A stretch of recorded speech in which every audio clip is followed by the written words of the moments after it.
Damos comienzo entonces. Buenas tardes a todas, todos, todes, a este conversatorio, reflexiones sobre la pandemia para abrir viejos interrogantes, acceso equitativo a la salud.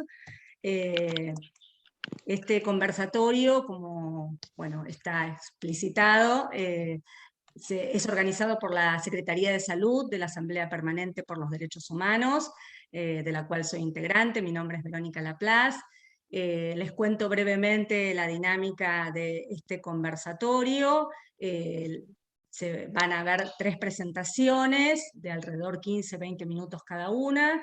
Las presentaciones de cada uno de los disertantes y del circuito de la palabra lo va a moderar nuestra secretaria de Salud, Ángela Cardela, y al finalizar las presentaciones daremos paso al intercambio y al debate, con lo cual pueden ir haciendo comentarios en el chat durante las presentaciones, que vamos a recoger, que va a recoger una de nuestras compañeras de la PDH Formosa, Ale Carrizo, y también integrante de la Secretaría de Salud.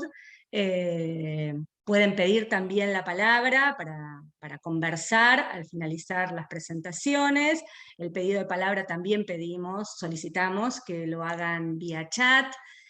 Así que sin más, le doy la palabra a mi compañera Ángela Cardela, gran amiga, bueno, compañera y referenta, y enorme luchadora por los derechos humanos. Ángela. Gracias, pero por favor, ahorrémonos los panegíricos, porque nos van a quedar cortitos cuando hablemos de los disertantes. Bueno, buenas tardes. En esta tarde que para los que estamos en el litoral porteño es bastante lluviosa e inclemente, nos convoca al organizar este conversatorio lo que ha sido el pie fundante de la Asamblea Permanente por los Derechos Humanos, es decir, el derecho a la vida. El derecho a la vida en su evolución luego de los sacudones de la dictadura que nos dio origen como organización de la sociedad civil. En este momento nos está enfrentando desde hace más de 1 año y medio a un sacudón muy grande desde la proximidad de la muerte que acecha no solamente a nuestro país, sino al mundo entero. Esta acechanza desde la muerte nos lleva a reformular cuestiones y reformular fundamentalmente lo que es el eje de los cuidados.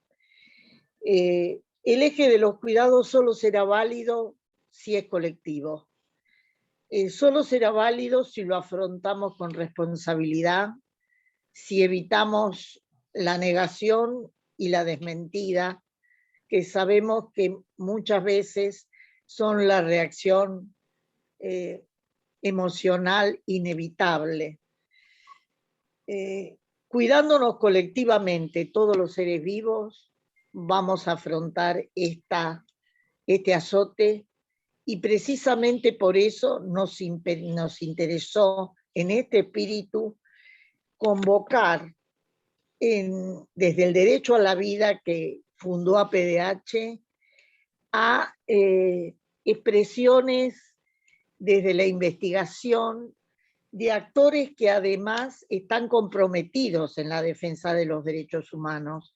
Por eso hemos convocado desde la investigación política, específicamente centrada en las políticas de salud, Alejandra Sánchez Cabeza, desde la sociología a Hugo Mercer y desde la medicina a Víctor Penchasabe.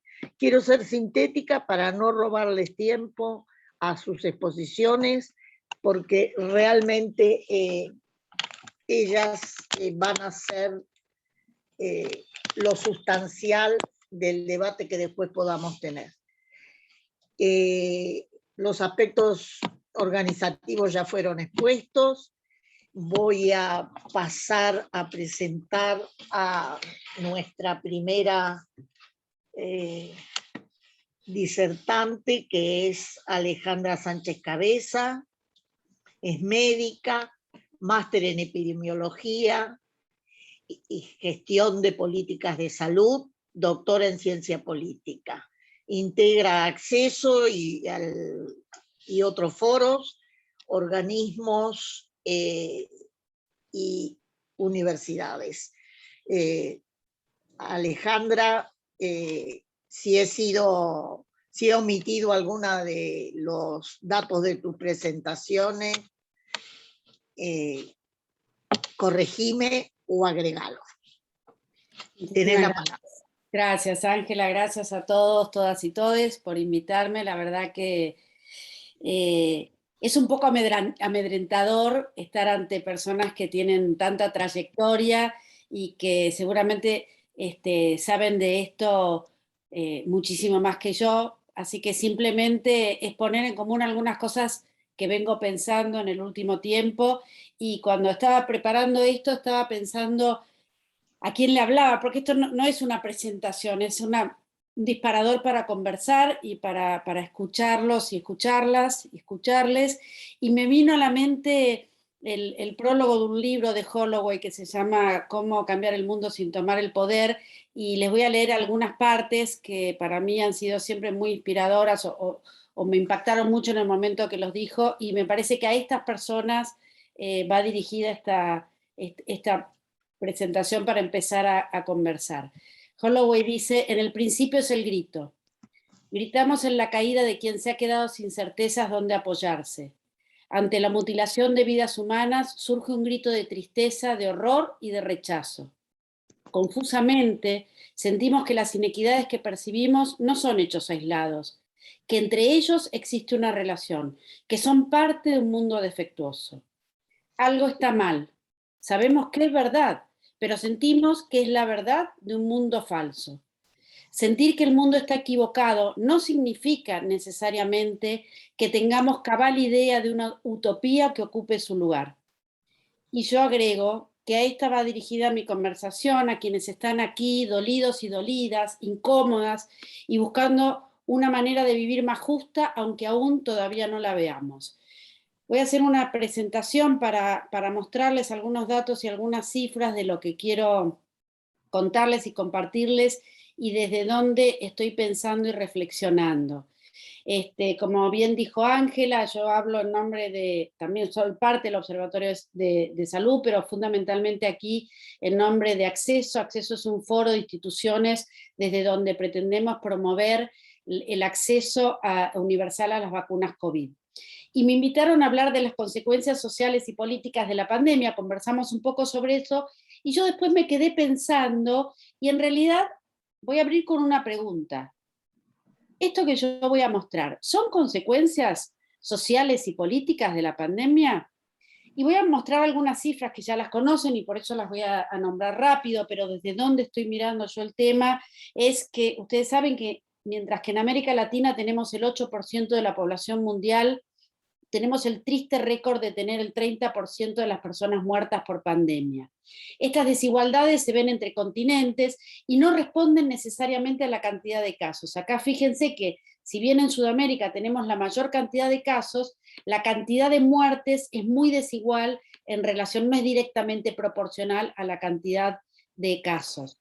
Y esta desigualdad se reproduce al interior de Latinoamérica, y fíjense nuevamente las desigualdades en términos de casos, y fíjense las enormes desigualdades en términos de muertes. Naomar Almeida Filo hace una diferencia entre desigualdades, inequidades e iniquidades, y esta muestra grandes iniquidades. Y ¿cuáles son las razones que explican esto? Hay múltiples, desde el perfil sociodemográfico, cómo se han gestionado las comorbilidades las enfermedades que constituyen factores de riesgo, la capacidad de respuestas de los servicios de salud, el acceso a las vacunas, las condiciones socioeconómicas y las políticas. Hoy el gran protagonista es el acceso a las vacunas, sin ninguna duda, porque es la enorme herramienta que tenemos para prevenir el impacto o atemperar el impacto de la pandemia. Sin embargo, todas estas cuestiones vienen y seguirán marcando y deberían seguir marcando agenda. El envejecimiento poblacional no es solamente un término de cómo impacta a las personas adultas mayores la pandemia, sino cómo ya venía impactando. Estas son cifras del Observatorio de la Deuda Social previas a la pandemia, y fíjense que las personas adultas mayores de los estratos socioeconómicos muy bajos tienen 94 más déficit de acceso a la salud, casi 20 veces más déficit a la alimentación, casi 20 veces más déficit a la salud y casi 30 veces más déficit a la vivienda digna. Y fíjense lo que significa esto en términos de inequidad y desigualdad en el acceso a recursos informativos e informáticos, en un mundo donde además, y esto da muestra de lo que estoy diciendo, el acceso a la informática es hoy la posibilidad de comunicarnos, y en un mundo donde seguramente tengamos que seguir afrontando esta pandemia u otras pandemias. ¿Qué pasa con las comorbilidades? No hay ninguna duda que hay una serie de comorbilidades o de situaciones que implican un incremento en la tasa de hospitalización y también un incremento en la tasa de mortalidad. Pero nuevamente, fíjense, esto es de la encuesta de factores de riesgo nacional previo a la pandemia, y hace varios años que esto sigue mostrando lo mismo. El riesgo de padecer alguna de estas enfermedades o comorbilidades es mucho mayor en las poblaciones que tienen quintiles más bajos en términos de ingreso, pero además estas que son principales causas de muerte, no solamente de la pandemia, sino de muertes globales, también tienen mucho menor probabilidad de hacerse controles, de detectarlo precozmente o de acceder a tratamientos adecuados. ¿Qué pasa con la capacidad de respuesta de salud? Y todo lo que les estoy diciendo es previo a la pandemia. Fíjense cómo las camas hospitalarias cada 100.000 habitantes, la enorme desigualdad que hay entre los países. Ahora no hay cifras fidedignas y actualizadas por la gran transformación que hubo en este tiempo. Fíjense también la enorme cantidad de diferencia que hubo en realidad a camas de cuidados intensivos cada 100.000 habitantes, y acá empezamos a entender un poco por qué Perú tiene cifras tan enormes de mortalidad, entre muchas otras razones. Fíjense cuando aquí sí, vinculado directamente a la pandemia, vieron gasto en salud, midieron gasto en salud, cobertura médica y esperanza de vida, y lo que se ve que las personas mayores de 60 años fallecidas por COVID estuvo inversamente proporcional a la cobertura universal efectiva. Aquellos países con cobertura universal efectiva tuvieron mucho menos muerte por COVID que los países sin acceso universal a la vacuna. Y sin embargo, Argentina debería tener, porque tiene teóricamente cubierta toda su población, no es solamente que el 30% que tiene cobertura pública exclusiva tiene menor acceso, sino que hay una enorme franja, eso podemos conversarlo después, de personas que tienen cobertura por obra social que tienen prácticamente nulo o ningún acceso al sistema de salud. La vacuna hoy es la clave, de esto va a hablar después Víctor. 9 de cada 10 países pobres no tendrán acceso a la vacuna, solo el 0,3% de las dosis fueron distribuidas entre los países de medianos y bajos ingresos, y aquí solamente, porque esto lo va a hablar Víctor, decir la necesidad que tenemos no solamente de comprar vacunas, sino de implementar estrategias que nos permitan alcanzar una soberanía sanitaria desde el punto de vista regional. No solamente en términos de vidas, lo cual por supuesto no es poco, sino también pensar en términos de desarrollo. Fíjense cuando se compara en todo el mundo los países que alcanzan a por lo menos el 50% de la población vacunada, lo que es la proyección de su PBI, miren lo que es la diferencia. Las barras más claras son quienes no llegan a esto, las diferencias de economías avanzadas, y fíjense el tremendo impacto para los países de bajos y medianos ingresos, para aquellas, en la franja naranja nos muestra, aquellos países que no logren vacunar al 10% de su población, al 50% de su población. Algo de las condiciones socioeconómicas ya les mostré, y esto hay trabajos en la mayoría de los países de Latinoamérica. Fíjense, por poner un caso, Chile, en términos de mortalidad, la diferencia que hay entre comunas de estratos socioeconómicos altos y las comunas de estratos populares, y esto se manifiesta en con distintos cortes, distintas segmentaciones y con distintas cuestiones en términos de diagnóstico, en términos de mortalidad y en términos de letalidad. O sea, la probabilidad de morirse para alguien que ya tiene COVID, fíjense, la población indígena es casi 3 veces más de las poblaciones ricas, y la mortalidad de los pobres urbanos también es muchísimo más alta. ¿Qué pasa en términos de políticas? ¿Qué influyó? Ya hablamos algo de la restricción en las medidas de confinamiento, la gran diversidad que hubo entre los países en relación a prepararse o no para poder dar una respuesta a la pandemia. Pero la otra cuestión, y ustedes hablaban hoy de, y la compañera que trabaja en la CTA, no podemos pensar a la salud si no la pensamos como una medida sociosanitaria en relación a las medidas al acceso al trabajo, de protección social, de acceso a la educación. No hay manera de pensar la supervivencia de la población sin esto. En Latinoamérica hasta el año, en Latinoamérica hasta el año pasado se habían implementado 263 medidas de protección social, sin las cuales la incidencia de pobreza extrema y de pobreza habría alcanzado cifras muchísimo más altas.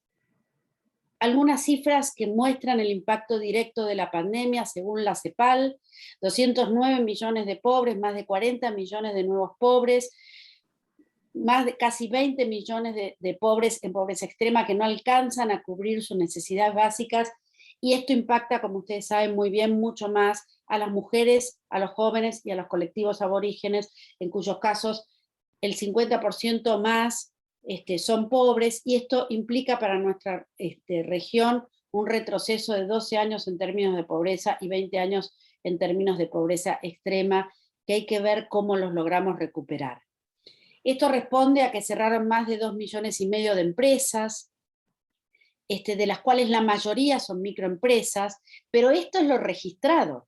Si pensamos las proporciones de población en nuestros países que tienen trabajo informal, no hay medida para esto. Si nosotros decimos cuántas personas en términos de empresas y cuántas del 40% de Argentina que están en trabajo informal no son medidas, el daño es incalculable.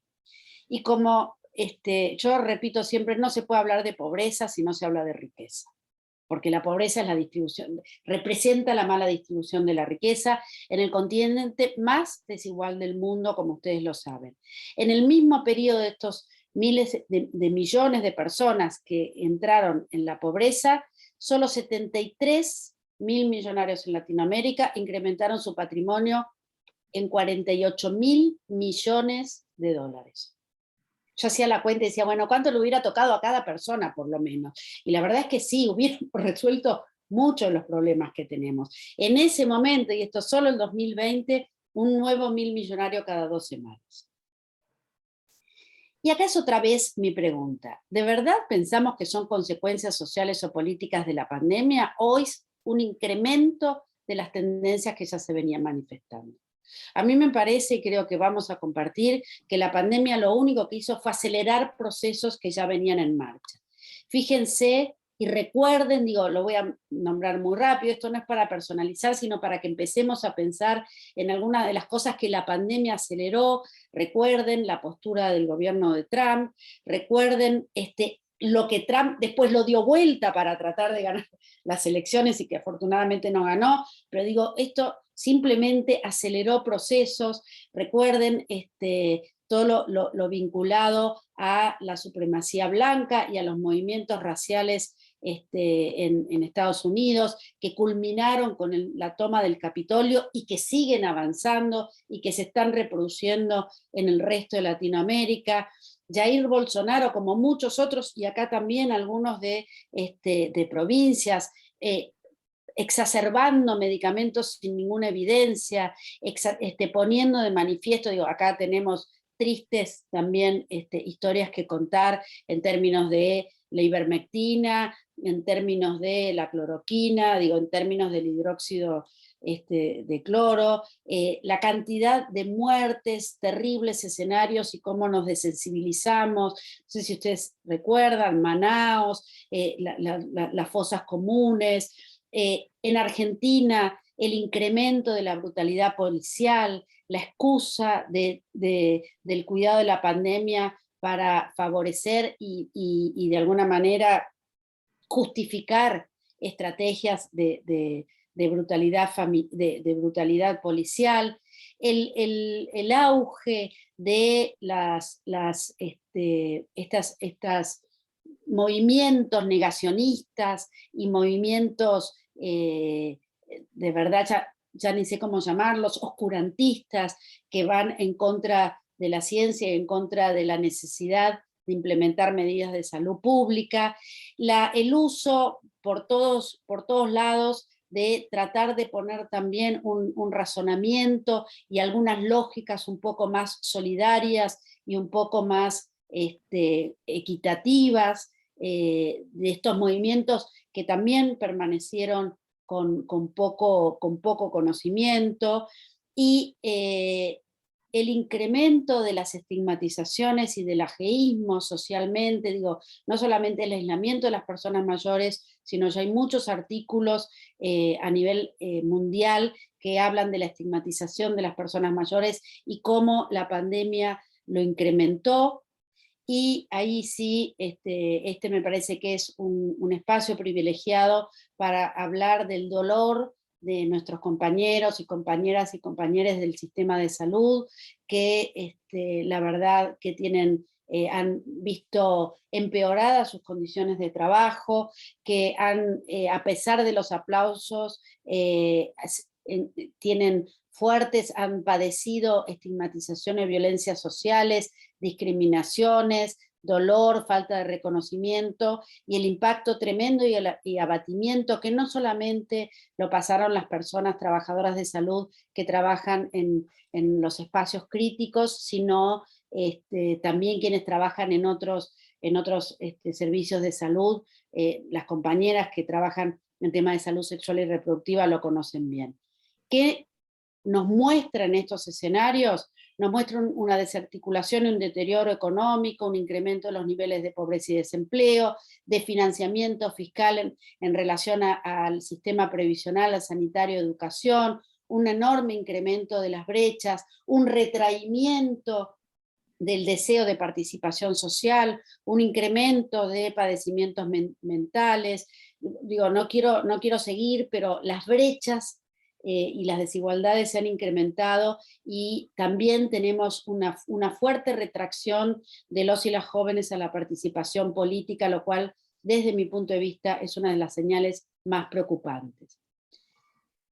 ¿Y hacia dónde pensamos que deberíamos ir y hacia dónde venimos desde estos movimientos, pensando que debemos proponer para garantizar la salud y la supervivencia, construir condiciones que reconfiguren los entramados sociales? Ángela hablaba al principio de construcción de sociedades que propicien el desarrollo de capacidades de bienestar, de integración, de protección y de cuidado, una cultura de corresponsabilidad, de compromiso, de sentimiento de ciudadanía. Esto, la verdad es que me da vergüenza decirlo delante de ustedes que vienen luchando hace tanto tiempo por esto y no hace falta que lo ponga en palabras. Pero sí, yo hoy pensaba cuando las escuchaba, y es algo que me obsesiona, es decir, cuando las palabras dejan de tener sentido y convertirse en acto. ¿Qué es esto de dejar de pensar y construir algo que nos ayude a pensar una nueva forma de relacionarnos? Y con esto comparto este poema que me parece que refleja bien por lo menos lo que yo estoy pensando. Roberto Juarros dice: hay que inventar respiraciones nuevas, respiraciones que no solo consuman el aire, sino que además lo enriquezcan y hasta lo liberen de ciertas combinaciones taciturnas. Respiraciones que inhalen, además de las ondas y los ritmos, la fragancia secreta del tiempo y su disolución entre la bruma. Respiraciones que acompañen a aquel que las respira. Respiraciones hacia adentro del sueño, del amor y la muerte. Y para eso hay que inventar un nuevo aire, unos pulmones más fervientes y un pensamiento que pueda respirarse. y si aún faltara algo, habría que inventar también otra forma más concreta del hombre. Muchas gracias por haberme invitado y bueno, y espero que después que presente Hugo y Víctor podamos conversar.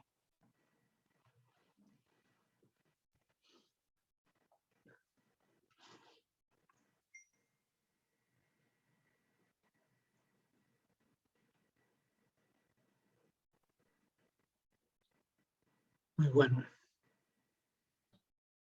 Bueno, muchas gracias por la profundidad de ese análisis y que nos interpela desde múltiples ángulos y también nos atraviesa, ¿no? Desde nuestra condición de trabajadores de la salud y de integrantes de un organismo de derechos humanos. Así que para continuar con las exposiciones, Ángela, ¿estás ahí para presentar a Hugo? Me parece que se debe haber quedado sin señal, y perdónenme que me meta, pero soy muy metida por naturaleza. Yo creo que Hugo se puede presentar solo. Dale, dale, gracias, Ale. Somos en algo nos une el Ale. Hugo, un placer. Ahí está Ángela, ahí está. Ángela, ¿lo presentás a Hugo? O haces música de fondo.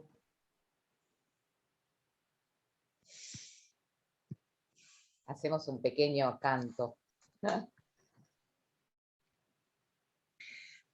Perdonen, pero he tenido una interferencia desde el dispositivo de atención en pandemia que no pude dejar de atender para explicar por qué no lo recibíamos. Discúlpenme. Entiendo que en el interín terminó tu exposición, Ale, que afortunadamente pude escuchar en su mayor parte.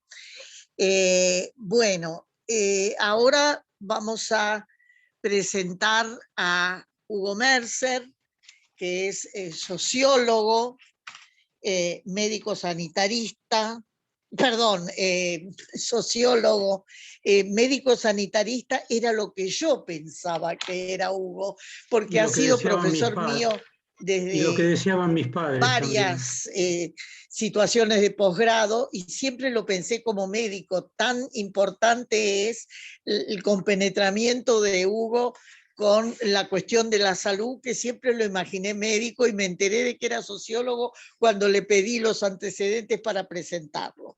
Es docente de la Universidad Nacional de San Martín y secretario de investigación del instituto de la misma universidad. Complementarás lo que haga falta de mi presentación. Te dejo para que te escuchemos, Hugo. Bueno, gracias, Ángela. Bueno, estoy con mucho gusto, estoy acá. Es un ámbito al que quiero mucho, la PDH, y en especial a esta comisión en la cual hay alguna gente conocida, amiga, a la que también aprecio desde hace mucho. Yo lo que voy a hablar es sobre un aspecto poco tratado en torno a la pandemia, que se refiere al multilateralismo, la cooperación internacional, la solidaridad en el contexto de la pandemia. Algunas preguntas, algunas dudas al respecto que querría exponer ante ustedes.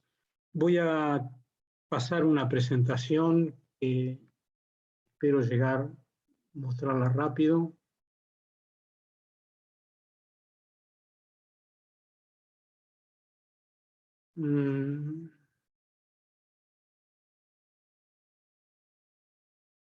Ya estoy.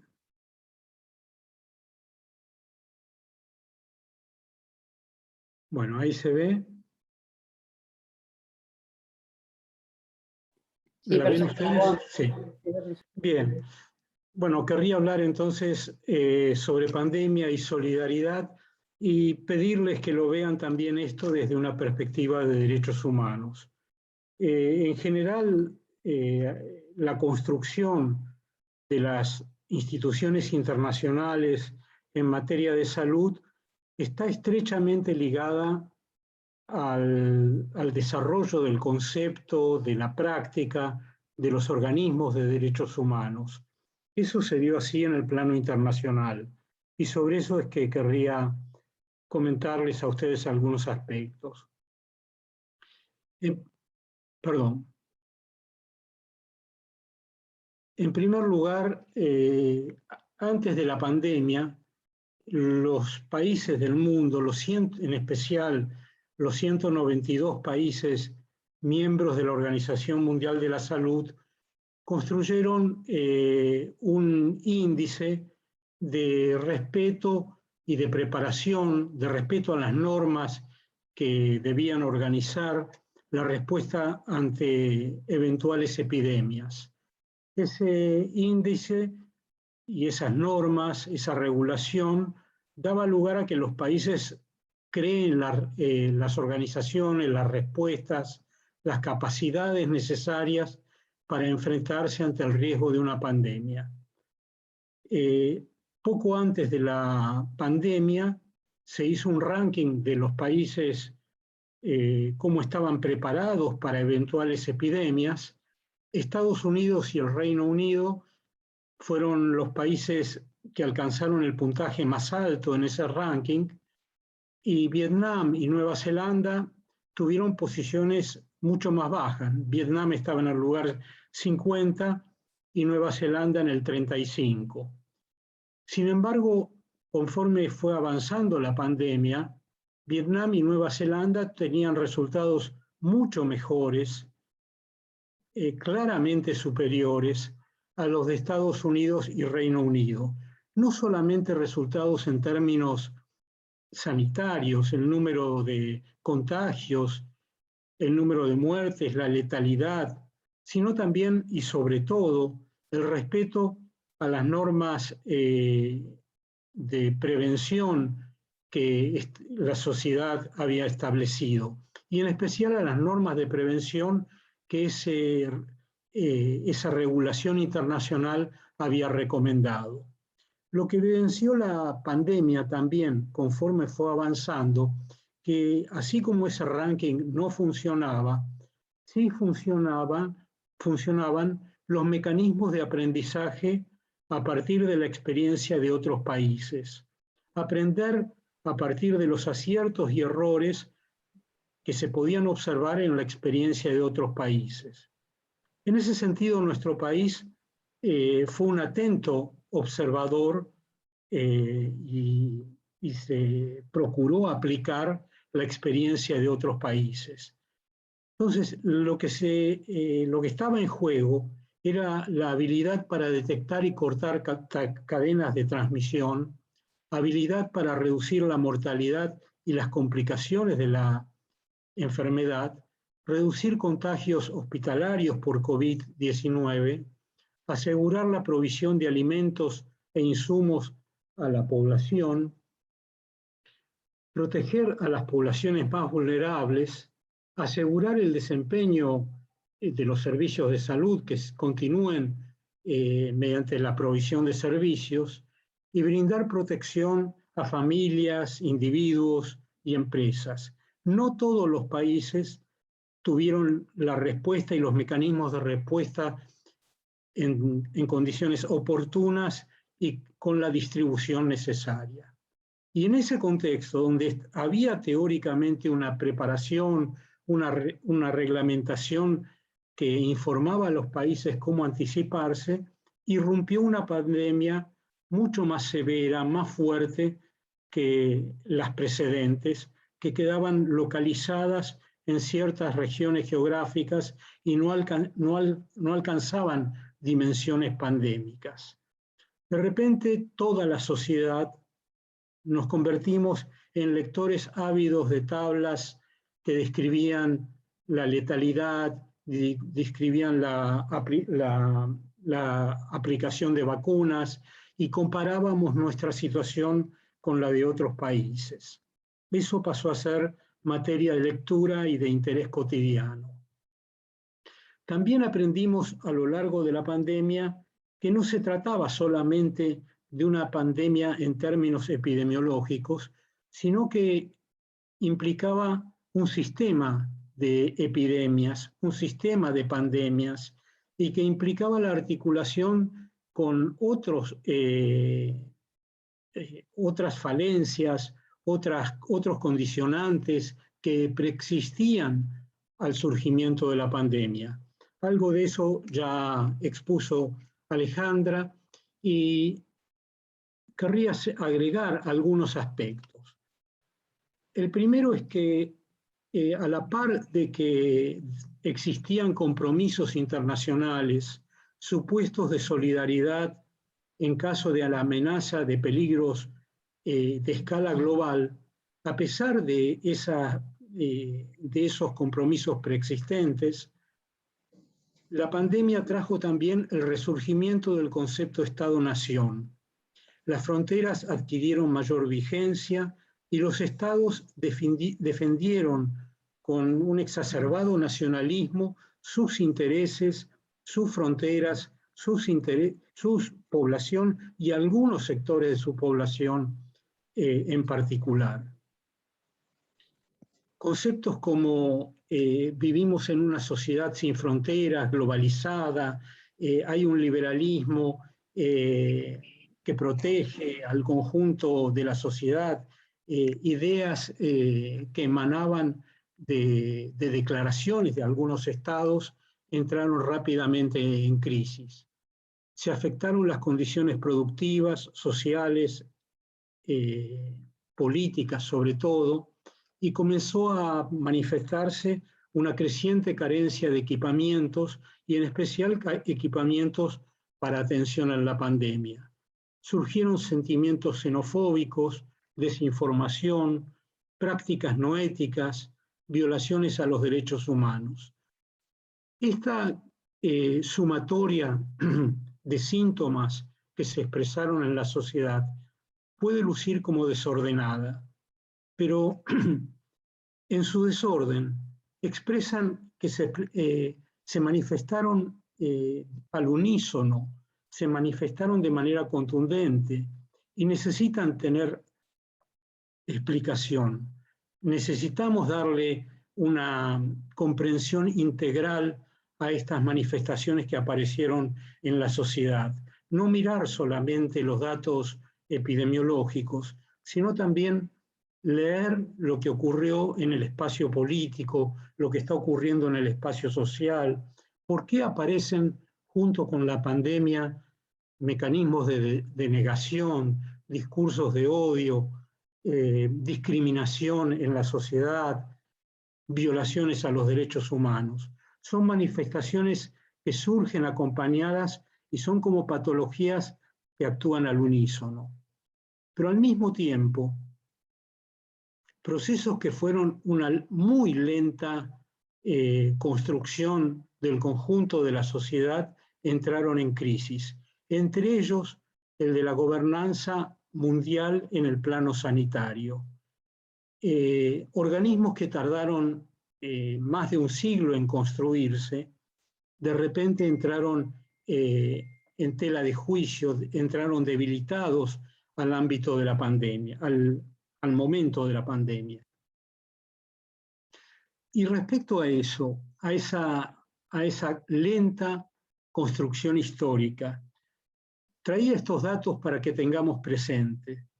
Después de la Segunda Guerra Mundial, en 1948, recién entonces, surge la Organización Mundial de la Salud, que viene a reemplazar a organismos que en el plano de la salud implicaban acuerdos que se remontaban al momentos del imperialismo colonial y que eran mecanismos de ayuda, sobre todo entre los países más desarrollados, para defender la circulación de bienes y personas, la sanidad portuaria, que estuvieron vigentes sobre todo hasta la Primera Guerra Mundial.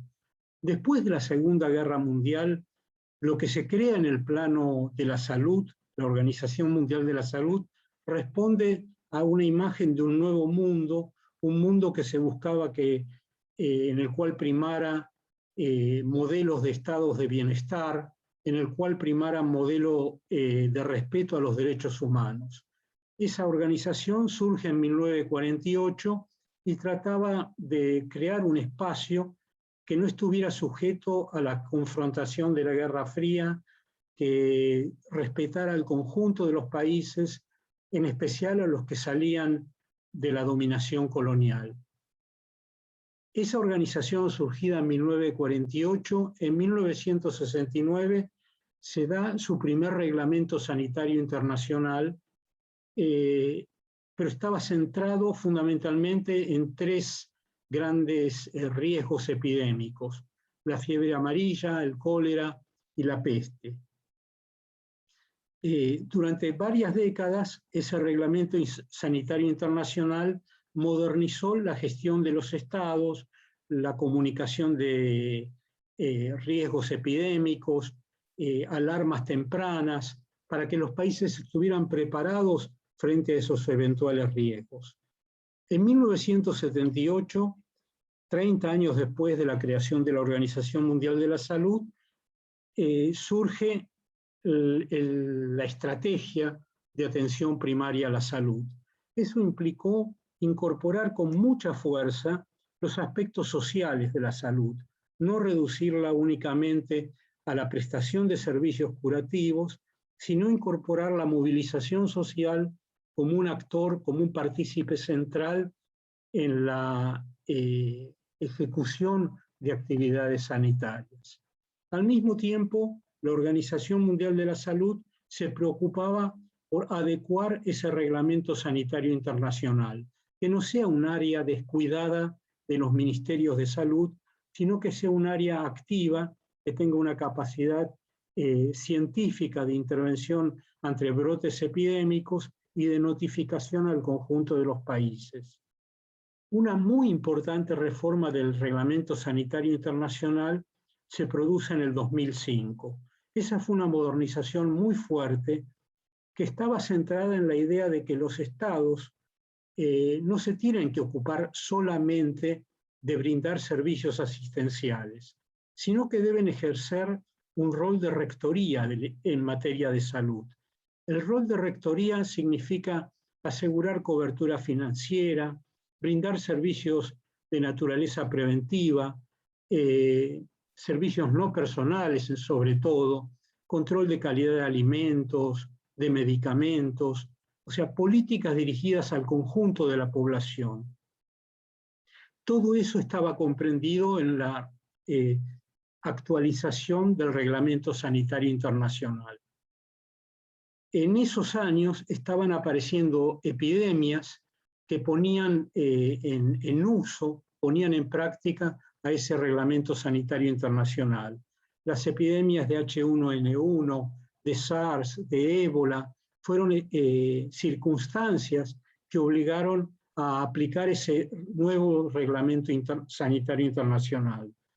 El área que se dedica a esa actividad, la regulación sanitaria internacional, cobró mayor importancia dentro de la OMS y también en los países, pero no a la escala de lo que la pandemia demandó.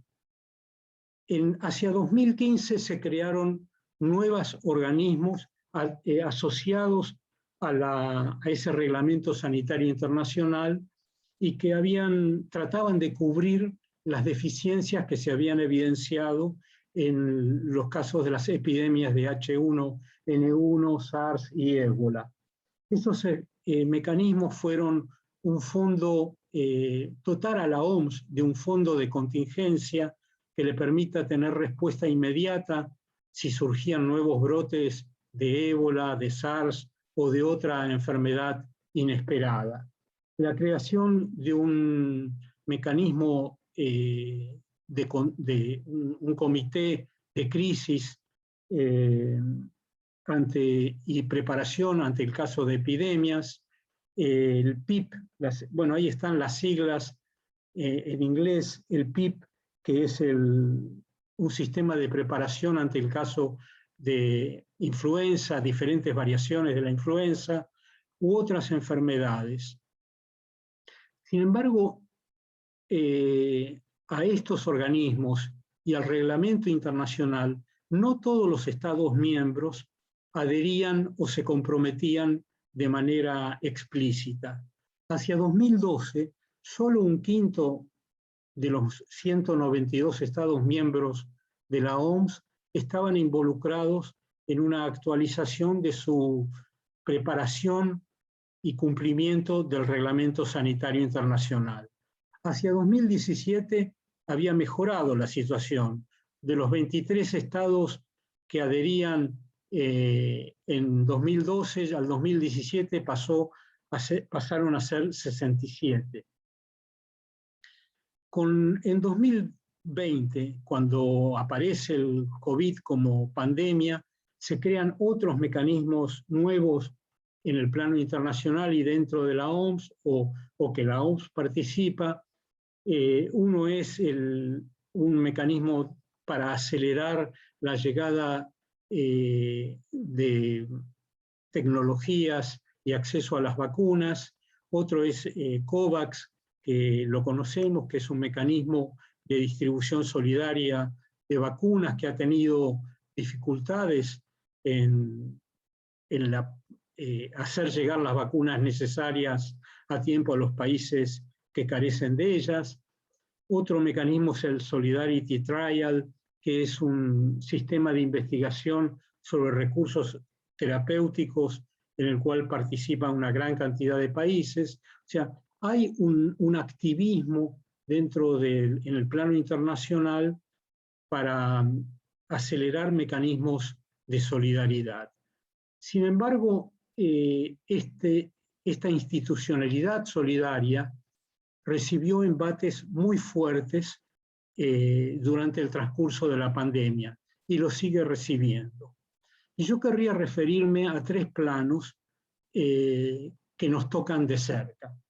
Uno de ellos es el plano conceptual. En los últimos años, en el plano internacional, se ha estado dando un pasaje de la salud pública tradicional, un modelo de salud pública centrado en los conocimientos de organización de servicios de salud y en el conocimiento epidemiológico tradicional, a una salud global y salud internacional. Algunos países tomaron la salud global y la salud internacional como una cuestión de seguridad nacional.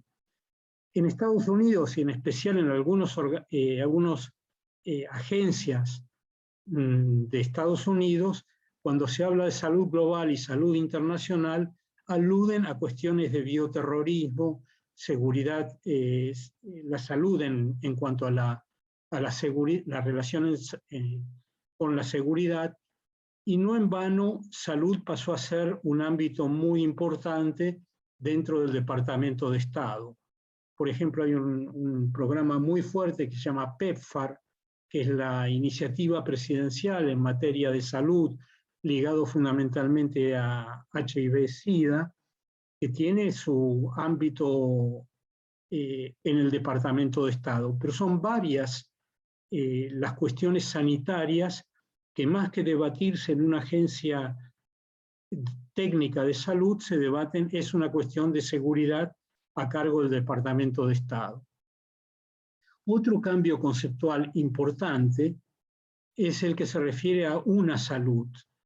Y en este sentido, la OMS y varias universidades y centros académicos y algunas otras agencias de Naciones Unidas han avanzado en el concepto de una salud. O sea que no hay una salud humana diferenciada de la salud animal, de la salud del ambiente, sino que tenemos que preocuparnos por una salud planetaria, por una salud, si pensamos en términos de subsistencia en este planeta. Ese es un cambio conceptual importante que incluye aspectos, obviamente los aspectos de determinación social, e implica un salto cualitativo muy relevante respecto a lo que sería la salud pública clásica. pero ese cambio conceptual no es homogéneo, hay resistencias, hay dilación en aceptar conceptos, políticas y acciones.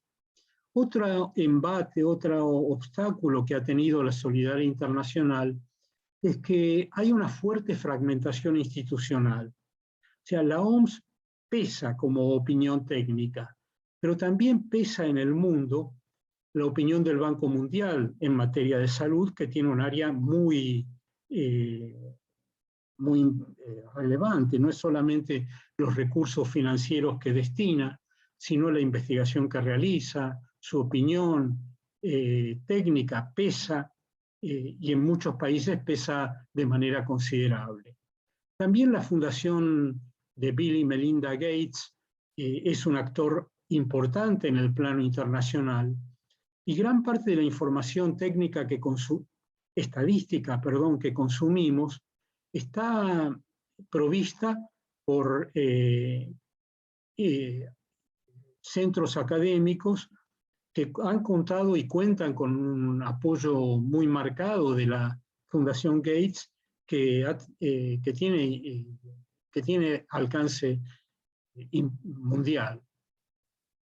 Médicos Sin Fronteras es otro actor relevante y una opinión técnica de peso, pero también agencias como Gavi o organismos como la OSD, UNICEF, OIT, la Organización Mundial del Comercio, o alianzas que tienen cabida dentro de estas propias agencias de Naciones Unidas.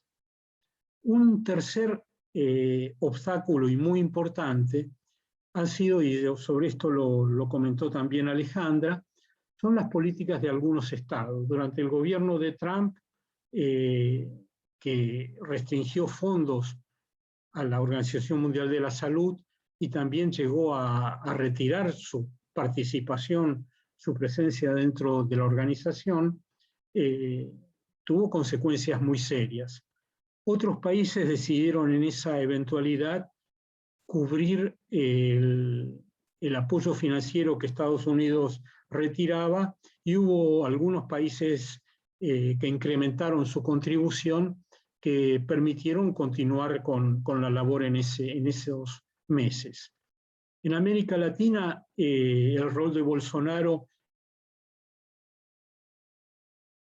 en relación a la organización también ha tenido consecuencias relevantes, y ahí hay una diferencia en cómo actúa el gobierno brasilero y algunas áreas del gobierno, y cómo actúan las instituciones académicas o de investigación de Brasil, que siguen manteniendo vínculos de solidaridad y participación, pero no es el caso del Ministerio de Salud.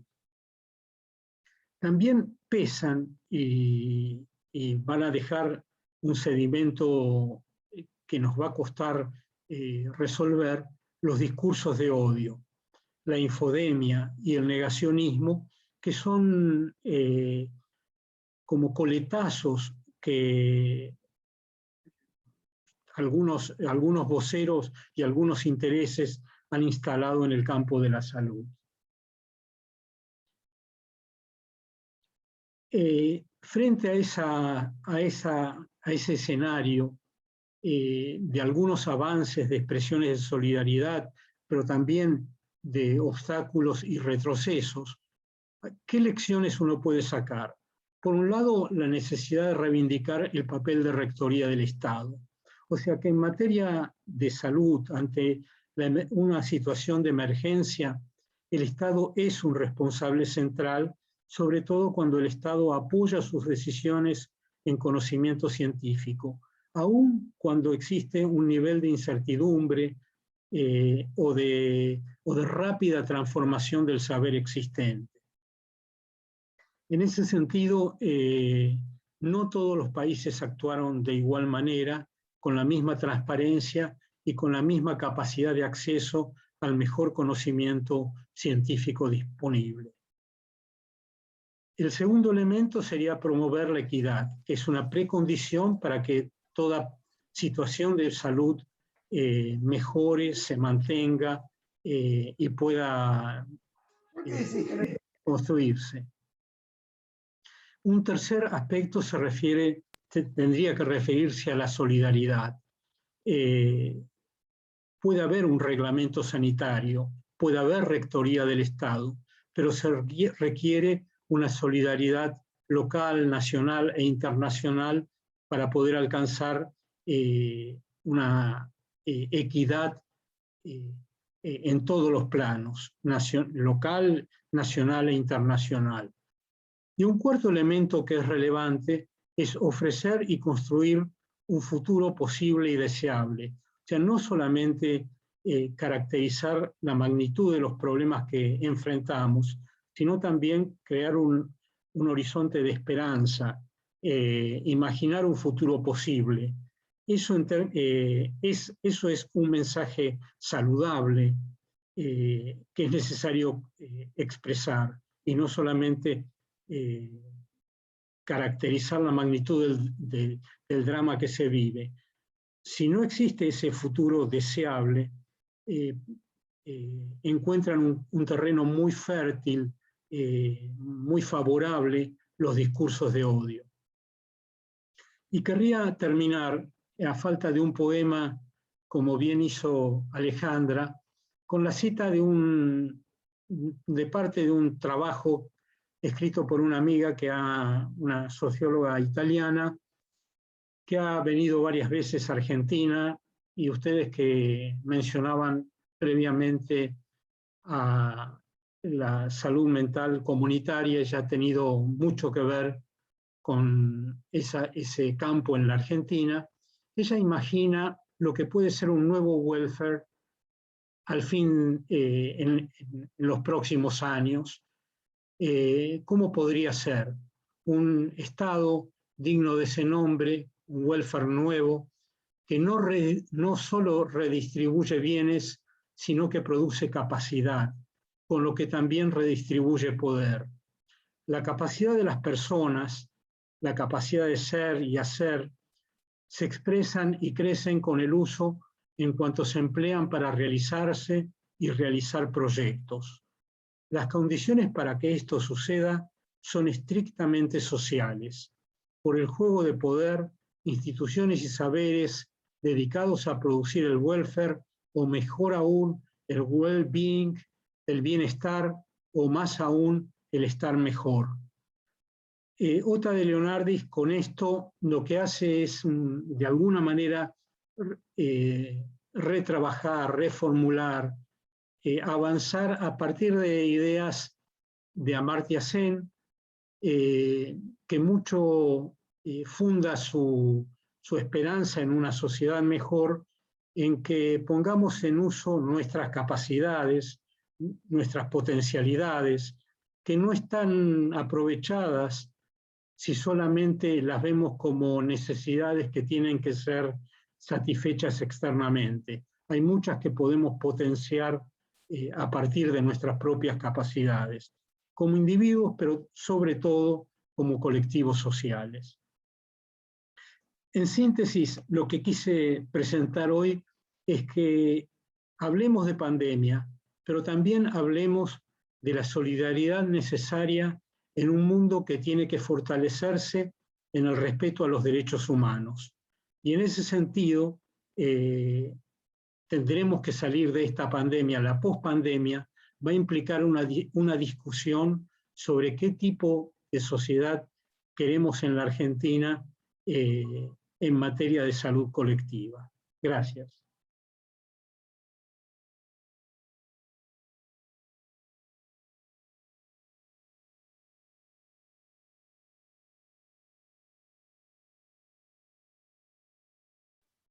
Bueno, muchas gracias, Hugo. Nuevamente, nuestra compañera Ángela Cardela, vi que me parece que está con dificultades de conexión, así que nosotros hemos intentado en este principio de qué lugar ocupa el otro en mi vida y de sustituirnos y acompañando, pensando en términos de tramas colectivas de sostén. Voy a tomar yo la posta, por lo que no está Ángela, para continuar con las presentaciones, revalorizando esto, ¿no? Del sentido de lo colectivo. Bueno, me toca el placer y el honor de presentar A ver un momentito, porque les pido disculpas por lo... Ahí está, Ángela. Les pido disculpas por el imprevisto.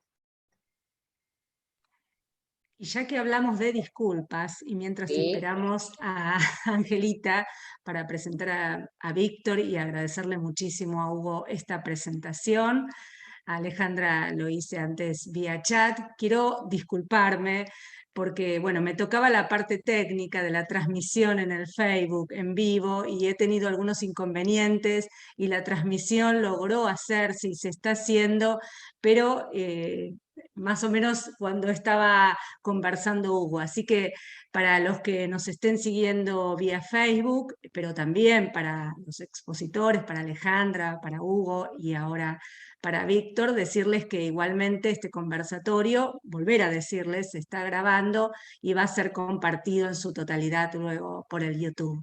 Así que bueno, gracias y me disculpo por estos inconvenientes. Bueno, yo también tengo que disculparme. No sé si se me escucha.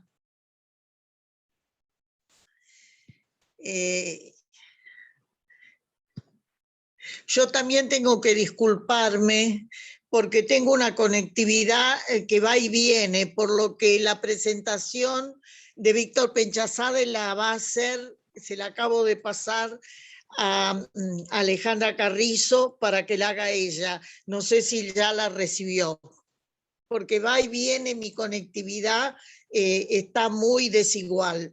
Les pido disculpas. Está Víctor. Víctor está. Pero la Víctor presentación está. la hace Alejandra. Ah, Alejandra Carrizo. perdón. Hacemos una breve presentación y después Víctor también No, continúa. pero yo lo que... que no quiero traicionar la presentación de Víctor. Víctor Penchazade es médico por la UBA, es magíster en salud pública y genética por la Johns Hopkins University. Disculpen mi inglés, no es de los mejores, es de los peores.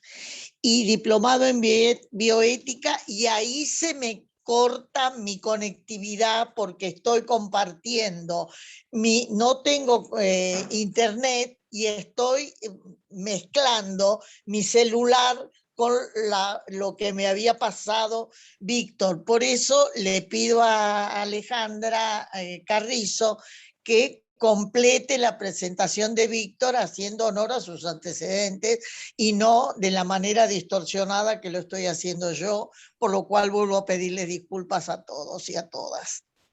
Bueno, intentando salvar los malentendidos.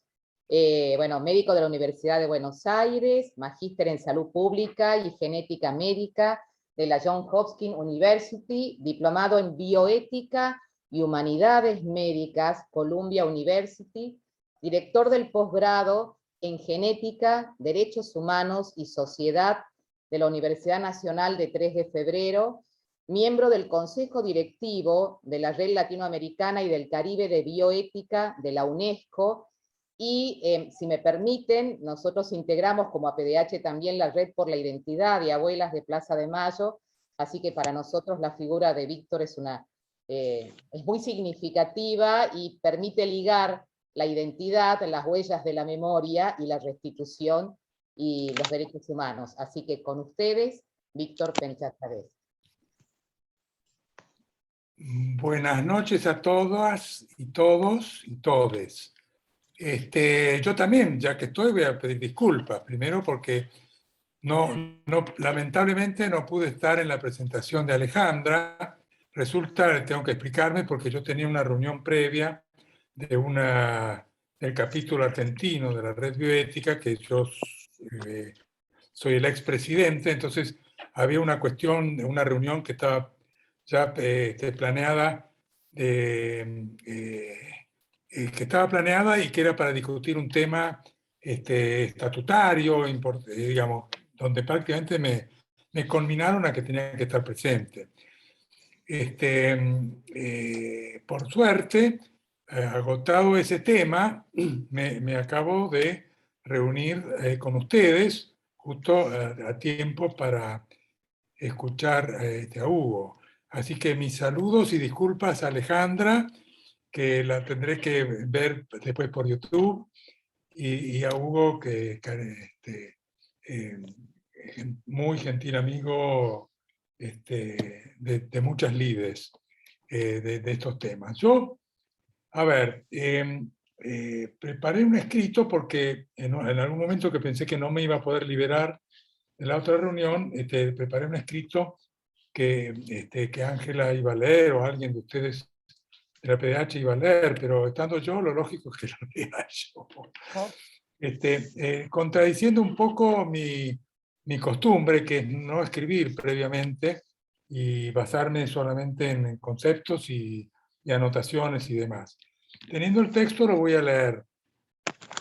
Pero ante todo, quisiera aclararles, me impresionó mucho la presentación de Hugo, vuelvo a decir que lamentablemente no pude escuchar a Alejandra, me impresionó mucho por el peso de la información que nos ha dado sobre algo que nuestro maestro Mario Testa diría la tecnoburocracia sanitaria internacional. Ustedes lo pueden tomar en sentido positivo o en sentido peyorativo, esto de la tecnoburocracia, porque es así. Todo lo que mencionó Hugo no tiene absolutamente ningún error, pero lamentablemente daría la impresión de que esta tecnoburocracia sanitaria a la cual se refirió es un órgano funcionante, y sin embargo es muy distópico, como él mismo lo hizo notar. Yo tengo una presentación que está basada principalmente en conceptos y pasión, porque yo en estas cosas le pongo mucha pasión. Entonces, lo que tengo escrito acá es lo siguiente. La pandemia del COVID-19 está afectando, no le voy a decir nada nuevo que ustedes no sepan, sobre todo después de haber escuchado a Alejandra y Hugo. La pandemia está afectando a la humanidad entera. Y cada palabra acá es importante. En una crisis civilizatoria mayúscula, rayana en lo apocalíptico. No hay verdades que concebíamos como ciertas e incólumes que no estén trastabillando por doquier. Entre ellas, las nociones de Estado, justicia, progreso, poder económico, democracia, distribución de la riqueza, prevención de enfermedades, respeto a la dignidad humana y al medio ambiente y más. Mucho de esto habló, sé porque lo escuché, Hugo. Ahora, también sabemos que la mayoría de las calamidades naturales que han afectado recientemente a la humanidad, incluyendo epidemias de enfermedades no transmisibles, como la diabetes y la obesidad, las recientes epidemias y pandemias del ébola, del SARS, de la gripe aviar, de la gripe porcina, del MERS, y ahora se agregó la COVID, son resultado de actividades humanas, nuestras, que poco tienen de naturales, tales como prácticas alimenticias insalubres, promovidas por la agroindustria, la destrucción del medio ambiente y otras, todas desencadenadas por explotaciones económicas descontroladas. Ahí no hay nada de solidaridad. Todo lo que me encantó escuchar de Hugo sobre solidaridad brilla por su total ausencia, aparte por definición. Ustedes piensan lo que es el sistema capitalista que nos gobierna, sabe que la solidaridad no es parte de su léxico. Ahora, este sistema que por un lado habilita a que el 1% de la población mundial pueda acaparar el 50% de la riqueza global, por otro lado, con sus prácticas de economía de muerte, altera ecosistemas, reduce biodiversidad, facilitando que ciertos virus abandonen sus reservorios naturales e infecten al ser humano, como ha ocurrido con el COVID.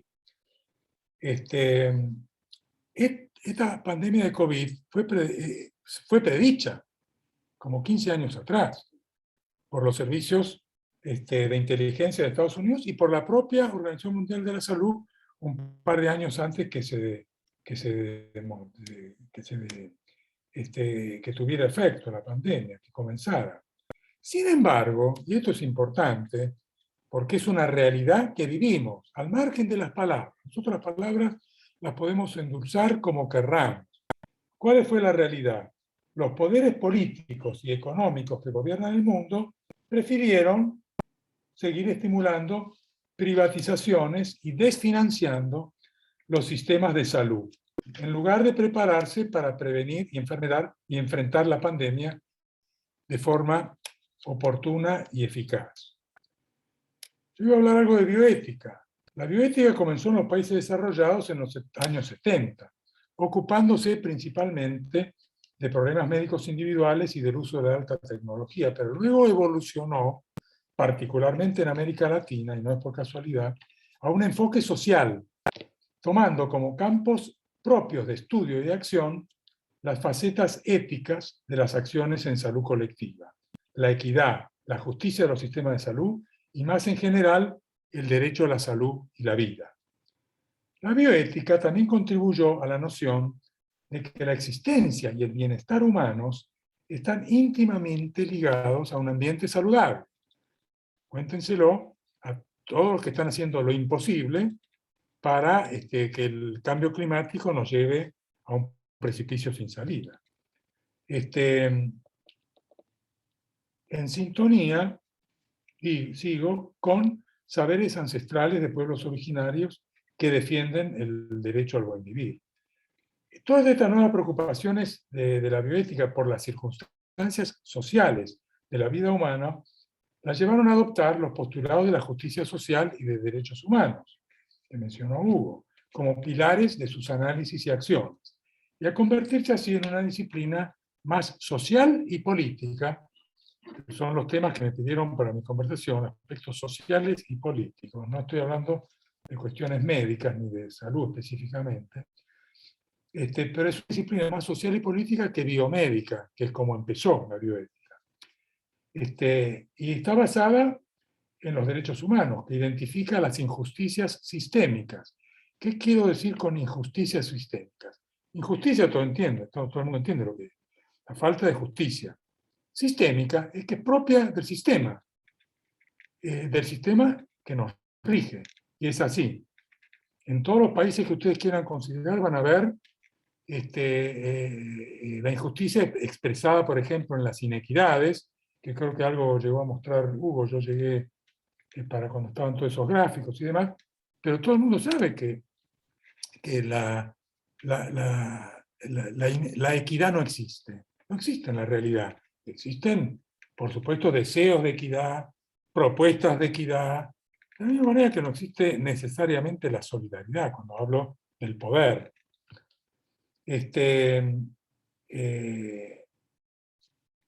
Por ejemplo, los obstáculos a la vigencia real del derecho a la salud, la depredación del ambiente, el deterioro de lo público en muchos órdenes de la vida, no solo de la salud, la generación de desigualdades sociales, la desvalorización de la democracia, y esto es algo que es profundamente político. La desvalorización de la democracia que hizo Trump en Estados Unidos en los 4 años de su pésima administración, y lo que está haciendo Bolsonaro, ni qué hablar, esto nos va a llevar a una catástrofe política de grandísimas proporciones. Y todo esto es política, de lo que me pidieron que hable. Ahora, volviendo a la bioética, era obvio entonces que si la bioética se iba a ocupar de todas estas cuestiones, comenzó a analizar el por qué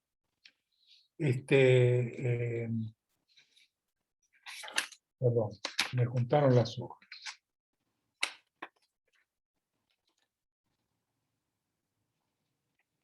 No, pasó algo peor.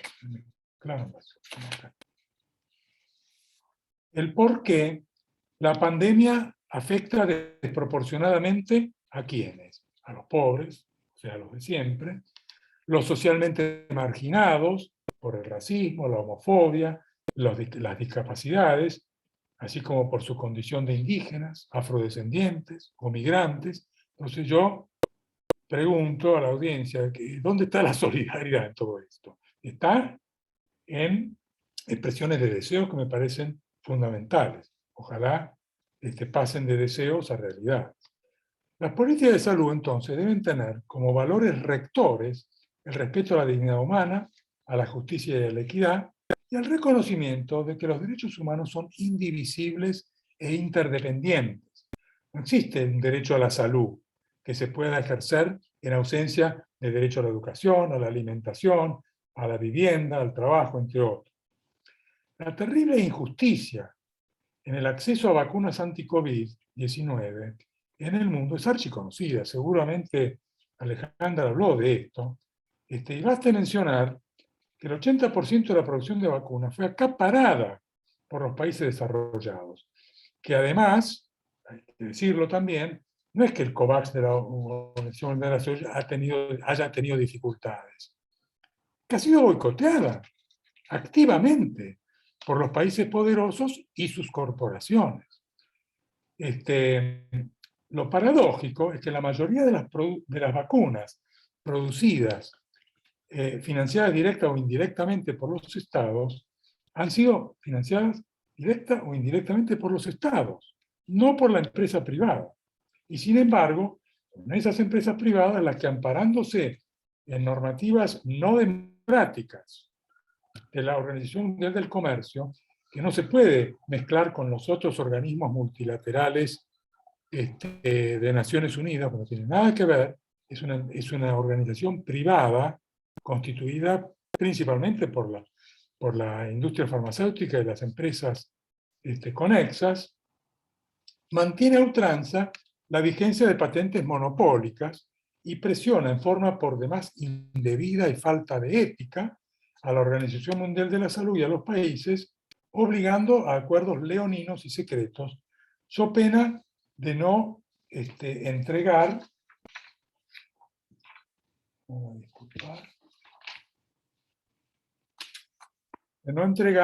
vacunas. Nuestro país es un clarísimo ejemplo de esto, y muchos más. La inequidad en el acceso a las vacunas está en línea con el conjunto de inequidades sociales y políticas que existen en el mundo, y que son la marca registrada del sistema capitalista salvaje que nos gobierna, y que tiene algunas de las siguientes consecuencias sociales y políticas. Me pidieron hablar de las consecuencias. Bueno, como se dan cuenta, una idea, el maremándum que les estoy desplegando implica que esto tiene consecuencias muy graves, todo esto que estoy hablando. Primero, es cierto que hay un montón de acuerdos y convenios internacionales de derechos, sobre todo los económicos, sociales, culturales y ambientales, que ha promulgado el sistema de Naciones Unidas desde su incepción, para asegurar la justicia social y ambiental. Pregunta es, ¿se cumplen? No se cumplen. Entonces, esa es una consecuencia principal del desmadre del sistema político internacional, que se hacen acuerdos y que después no se cumplen, porque no se pueden cumplir en el sistema en que vivimos. Otra consecuencia es la falta de prioridad en la reducción de las actividades de destrucción de la naturaleza y de cría malsana de animales de granja, que son los que todas las últimas pandemias se han debido a esto. Destrucción de naturaleza y cría malsana de animales de granja. ¿Hechas por quién? Por nosotros, por el hombre.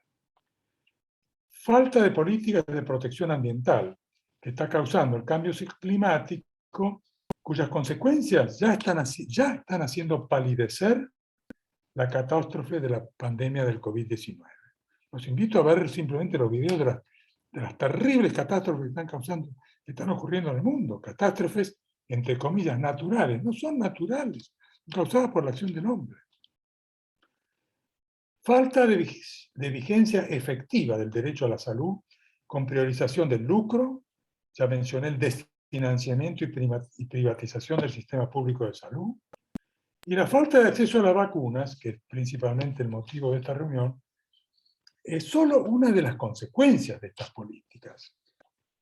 Tanto o más relevantes son la falta de planificación sanitaria del sistema público de salud a cargo del Estado, teniendo en cuenta las necesidades reales de toda la población, con prioridad, por supuesto, para los más vulnerables. Ahora, pareciera entonces que mucho de mi discurso se parece a los antivacunas. Nada que ver.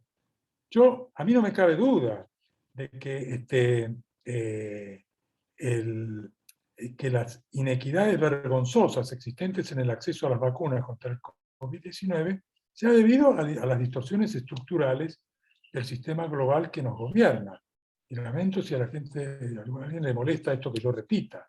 Distorsiones estructurales del sistema global que nos gobierna, que privilegia el lucro de las grandes corporaciones por sobre las necesidades de las personas y los pueblos, generando, como se sabe que ocurrió y que está ocurriendo, una carrera absurda entre gobiernos, corporaciones, centros de investigación, en la cual los valores éticos se dejan de lado. Y además hay algo que yo también muchas veces critico, que son los eufemismos que usamos cuando no queremos poner el dedo en la llaga. Es decir, bueno, nacionalismo de las vacunas. ¿A qué nacionalismo? Eso es una aberración ética mayúscula, que debiera llevar ¿cómo es? Al Tribunal Penal Internacional, a más de un gobierno. Así, amparados por el régimen de patentes injusto mantenido por la Organización Mundial del Comercio, insisto, la Organización Mundial del Comercio no tiene nada que ver con las Naciones Unidas, ni los Estados, ni nada. Es una creación de la industria privada para fortalecer sus intereses, que pasan por el derecho de patente, principalmente. Las empresas farmacéuticas se han negado a liberar las patentes y a permitir transferencia tecnológica a los países del sur global, muchos de los cuales estarían en condiciones de producir vacunas si se les diera la tecnología. En otras palabras, a pesar del clamor de la humanidad, están transformando a gran parte de la población mundial en rehenes de su avaricia. Ese es el término que a mí más me sienta con lo que yo al menos pienso. La llegada de la pandemia, digamos, es gravísimo lo que está ocurriendo, lo que ocurrió y lo que va a seguir ocurriendo, no les quepa duda, esto no vino para quedarse, pero lo que hizo con respecto a las situaciones de injusticia social sistémica, simplemente las desnudó, le sacó el velo. Porque estas injusticias sociales sistémicas son muy profundas y que existen desde antaño.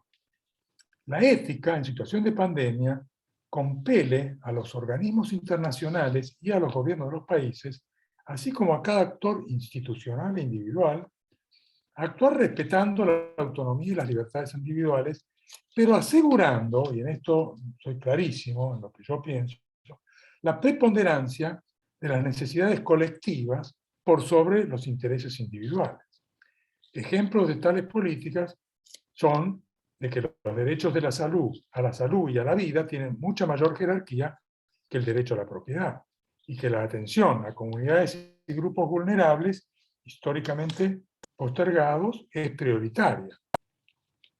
Con respecto al primer punto, vayan a tratar de convencerlos a los que hacen manifestaciones antidemocráticas y antigobierno con el pretexto de la libertad. ¿De qué libertad estarán hablando? La libertad de morirse de hambre, de frío, de falta de vivienda y de salud.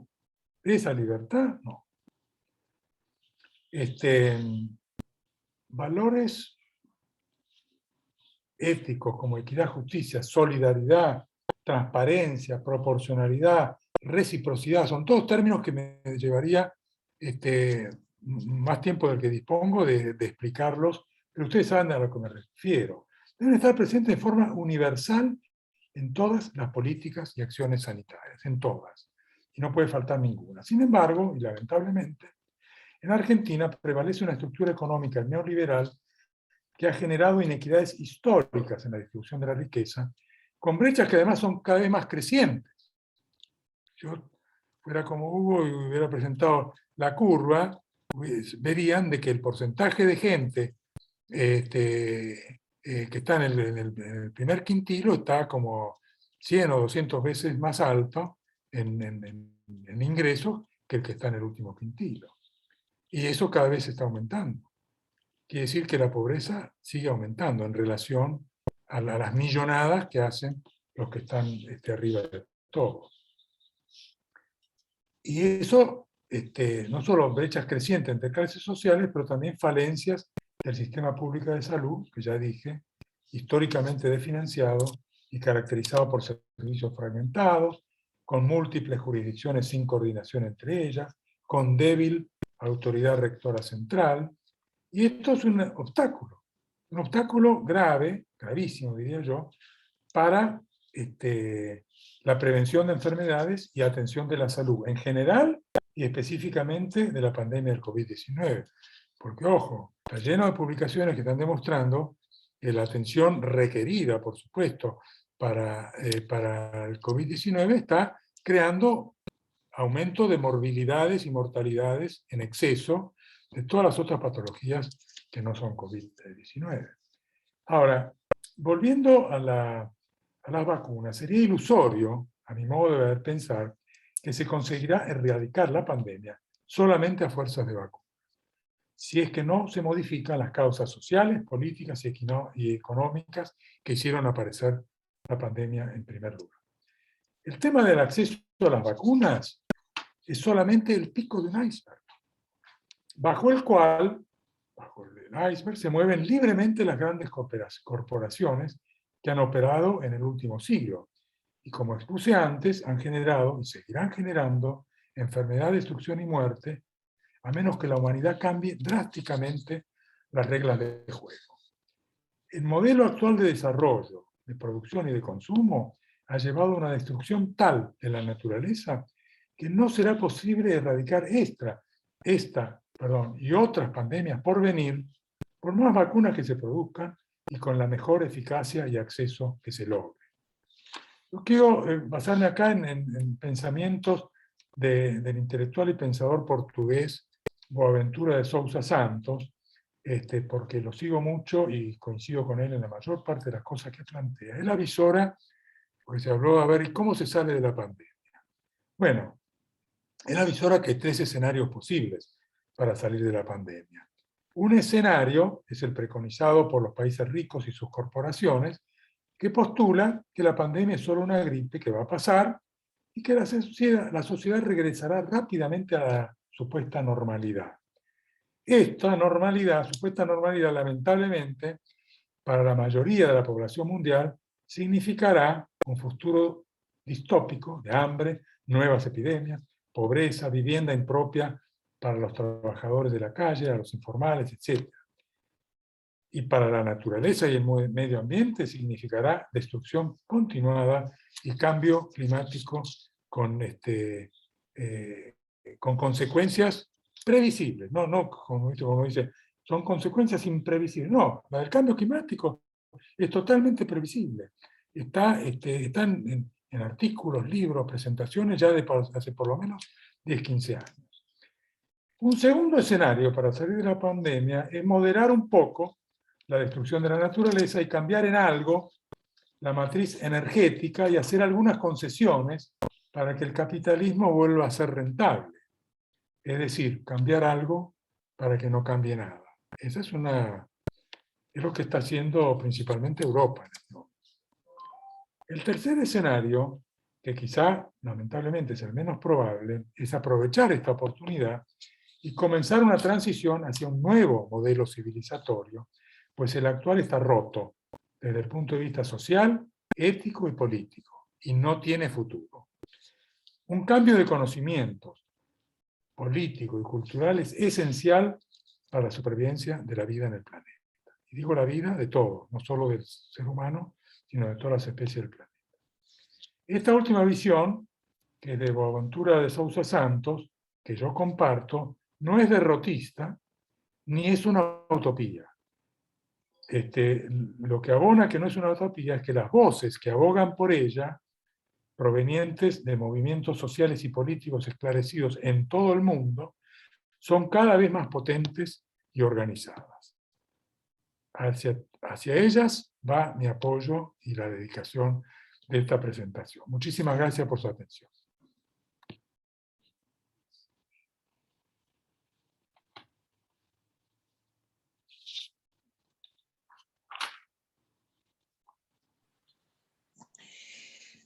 Bueno, nuevamente tengo que pedir disculpas por lo incoordinado de mi intervención debido a interferencias en la conectividad. Quisiera que Alejandra Carrizo tome, para evitar seguir con inconvenientes, quisiera que Alejandra Carrizo tome la posta ahora para irnos planteando más que los comentarios, los interrogantes que pudiera haber suscitado las distintas disertaciones. Lamentablemente no pude escuchar la mayor parte de la disertación de Hugo, sí la pude escuchar a Alejandra Sánchez Cabezas y lo pude escuchar a Víctor, que además conocía el trabajo excelente que nos ha terminado de exponer, porque en la expectativa de que a lo mejor no pudiera incorporarse a tiempo, me había enviado el escrito. Reitero, pido que Alejandra nos plantee los interrogantes que pueda haber desde el chat y los comentarios para dar apertura al debate entre los que estamos presentes. Te paso la posta, Ale Carrizo. Gracias, Ángela. Bueno, hasta ahora comentamos así por fuera con Vero Laplace mientras escuchábamos qué lujo y qué placer y cómo se complementaron estas distintas visiones que nos traían también la epidemiología crítica, la epidemiología sociocultural, el concepto de inequidad y este análisis desde la complejidad de lo que nos está pasando. Y creo que, bueno, el corazón saltaba ante cada apreciación y cómo nos interpelaba en el lugar que ocupamos, quienes por lo menos estamos en el sistema público de salud o en ciertos organismos que pretendemos que haya condiciones dignas para el ejercicio de los oficios y para la vida, ¿no? Para habitar este planeta. Así que bueno, en el chat en realidad son agradecimientos. Yo voy a empezar, estoy yendo hacia el inicio con la exposición de Alejandra. Mónica Baccaro, excelente Ale, muchas gracias. Excelente exposición también, dice Cecilia Zunino en relación a Alejandra. Muy interesante. Bueno, acá dicen que vamos a tener la oportunidad quienes no pudieron hoy sumarse, porque decíamos que era una fecha muy especial la de hoy, que tiene que ver con el cierre de campaña, y creo que también amerita una lectura del momento político en el cual se hace este conversatorio. Acá hay otro comentario en relación a Hugo por parte de Mónica Baccaro. Nuevamente, muchas gracias. Muy esclarecedor, muy bueno, muy interesante, dice Graciela Biagini. Muy interesante tu presentación, Hugo, y el análisis de contexto que hiciste. Ale Sánchez Cabezas, a su coequiper en este conversatorio. Excelente, Hugo. Rectoría, equidad, solidaridad en el acceso, claves para garantizar el derecho a la salud. Hacia Víctor ahora, nuevamente, muchísimas gracias.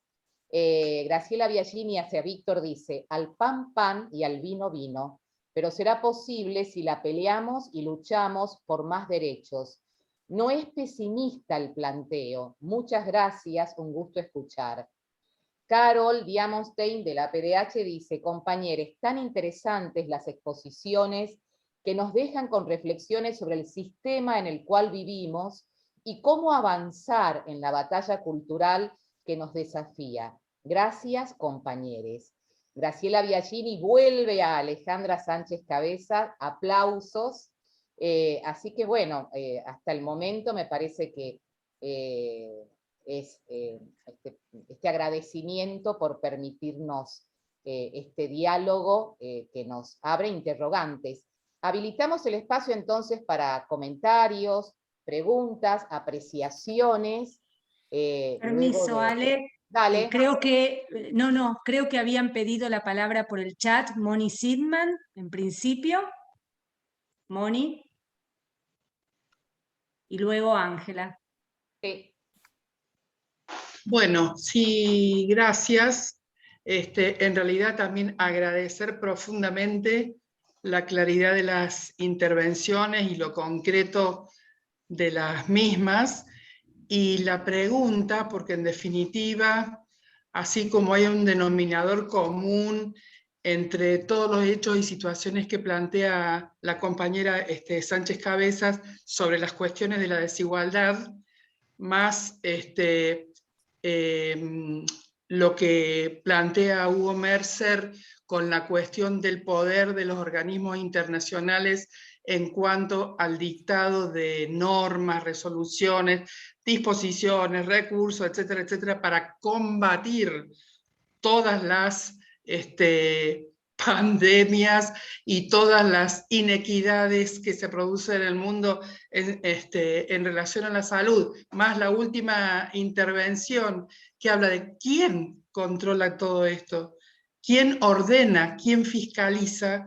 Digo, yo pregunto, ¿cómo se hace para salir de esto si no es volcando toda esta cuestión en manos del pueblo para que pueda desmenuzar y entender que sin una fuerza organizada, popular, no salimos de esto? Porque esto es complejísimo y tiene que ver, en primer lugar, con la salud, pero tiene que ver, sin lugar a dudas, con la economía. No es casual, digamos, esta distribución inequitativa de vacunas, ¿no es cierto?, entre los países ricos y los países pobres. Tampoco es casual porque también sabemos, como decía Penchasade, que la vacuna no es la panacea. Jaime Breil y todo su grupo de pensadores críticos lo advierten permanentemente. No volquemos toda la expectativa en la elaboración de una vacuna para resolver esto.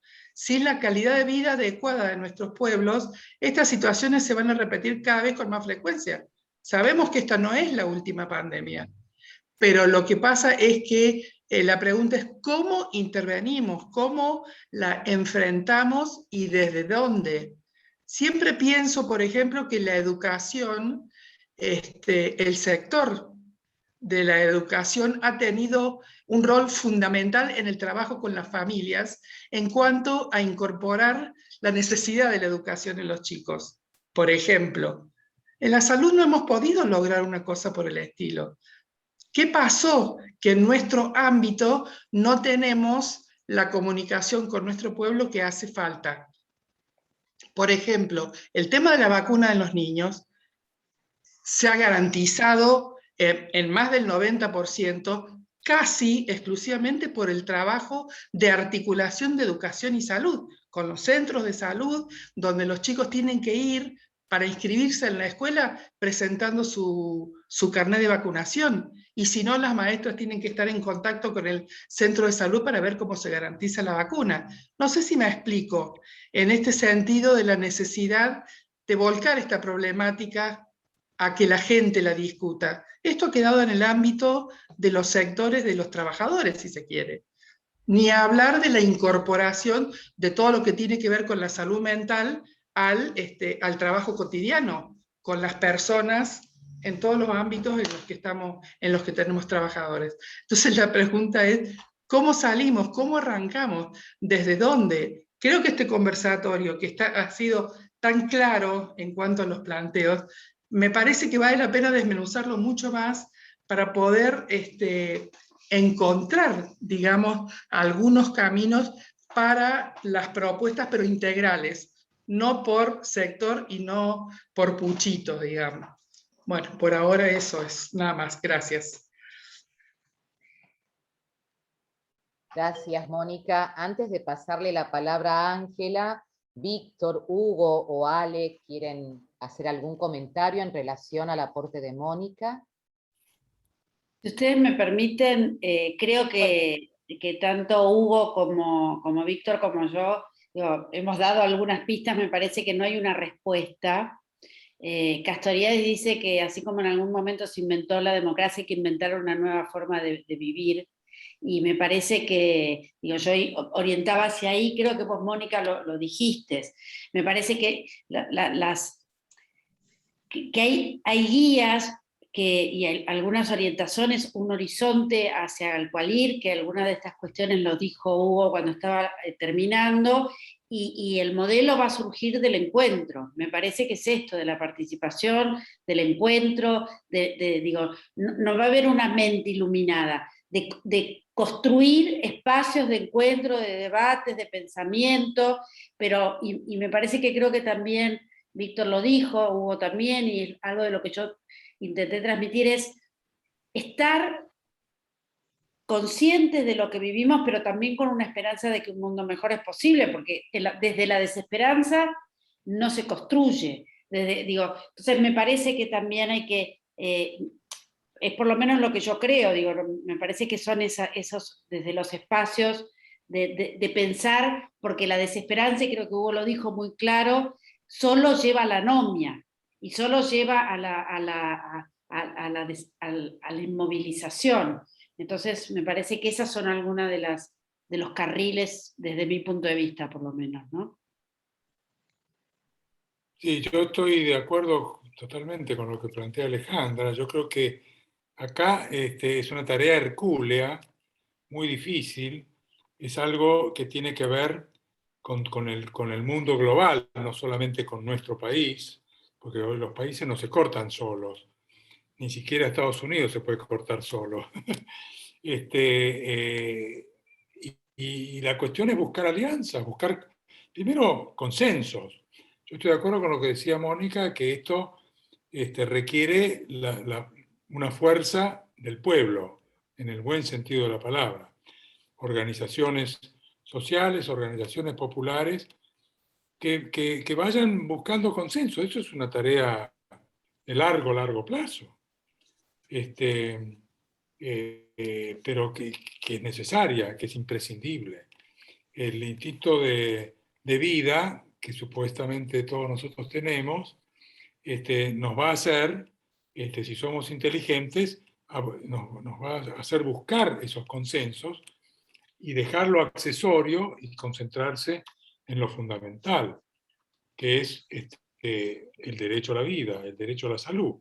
Y estas cosas nosotros sabemos muy bien cómo hacer para que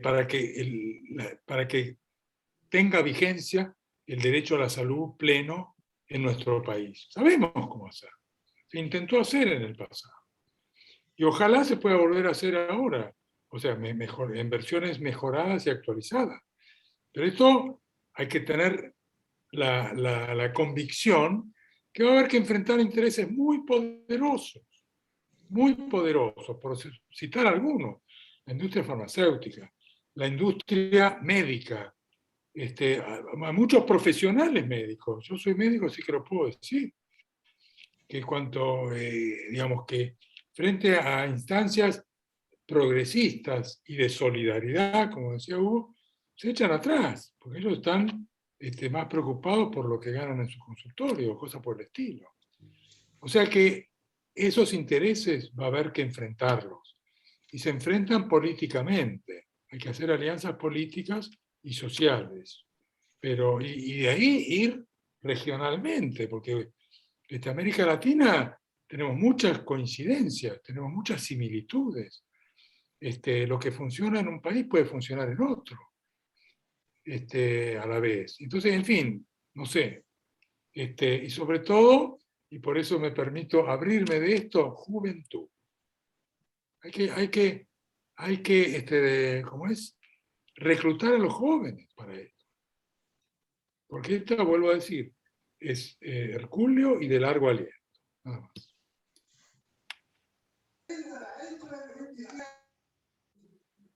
Muchas gracias, Ale y Víctor. Ángela, seguías en el orden de la palabra. A ver.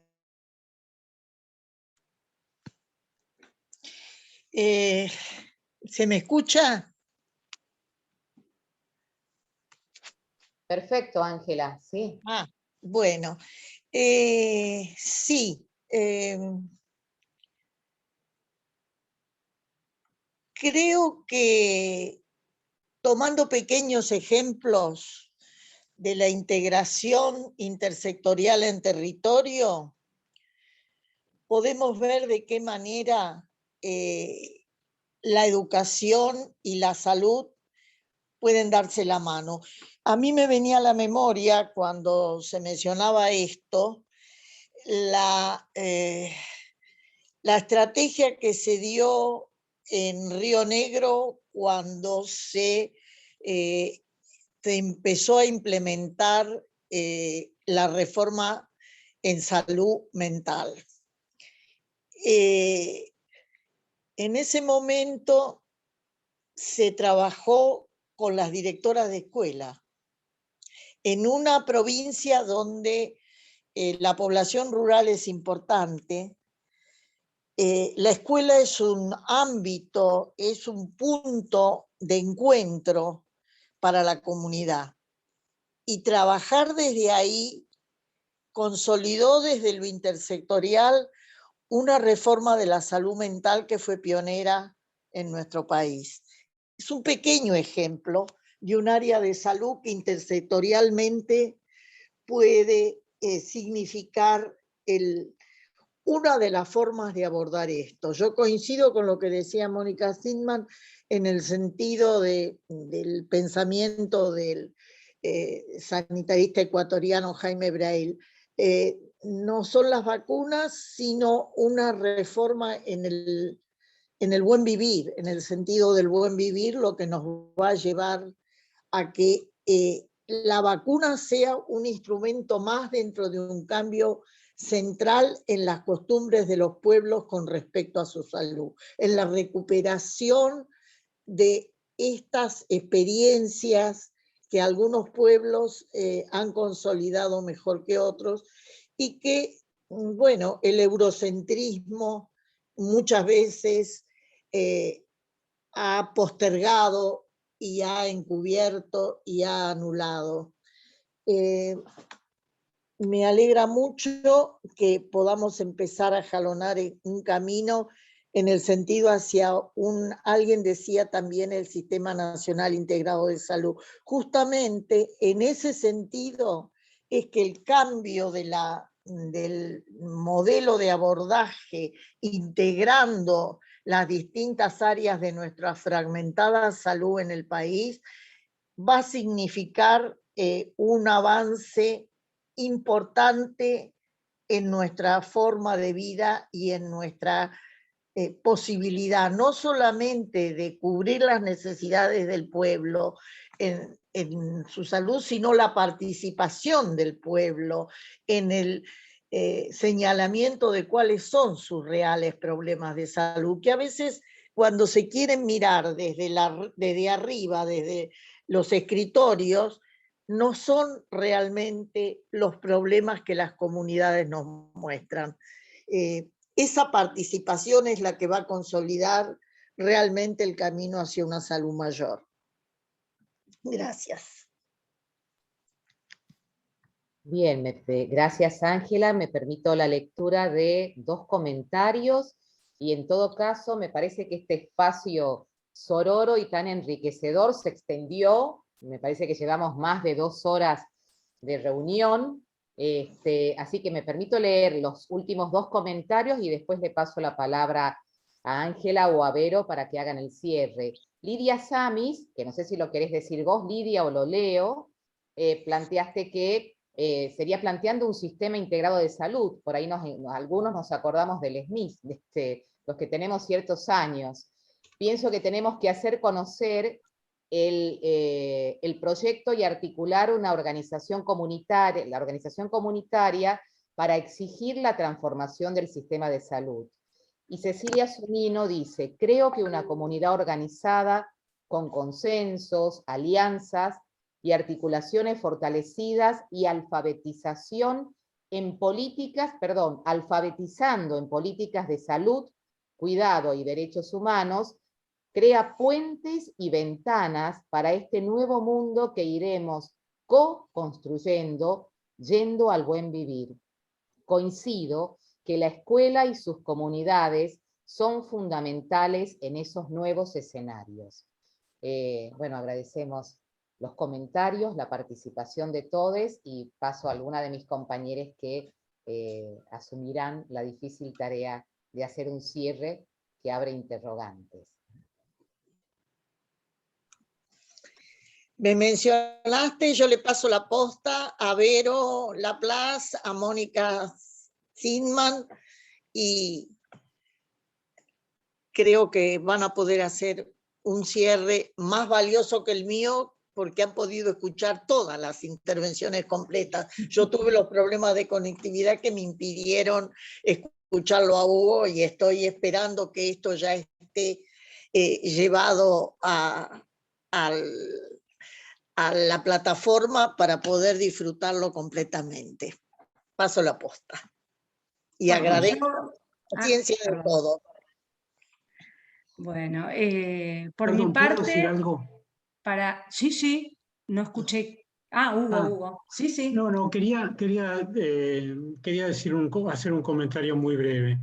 Yo creo que en la reunión de hoy quedó claro, al menos para mí, de que así como tenemos que discutir el futuro del sistema de salud en Argentina, también es una oportunidad para que un organismo de derechos humanos como la Asamblea también nos replanteemos cómo tratar salud a futuro.